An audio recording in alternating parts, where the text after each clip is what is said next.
তালের সিজন তো শেষ হয়ে এলো আমাদের গাছের, এখন তো আর কেউ পড়তেও দেখি না। আর দেখো না, যেহেতু নিজেদের গাছে তাই তা কত জমে গেছে, এত কি আর খাওয়া যায় নাকি?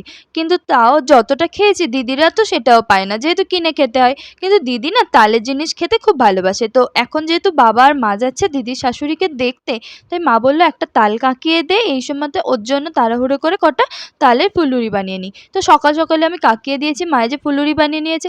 আর জানো তো আমার দিদি ধরো যে জিনিসগুলো খেতে খুব ভালোবাসে কিন্তু ওদের ওখানে সেগুলো পাওয়া যায় না, অথচ আমাদের এখানে ইজিলি অ্যাভেলেবেল। তো সেইগুলো খাওয়ার সময় আমাদের এতটা কষ্ট হয়, কিন্তু সবসময় তো ওভাবে দিয়ে আসাও যায় না।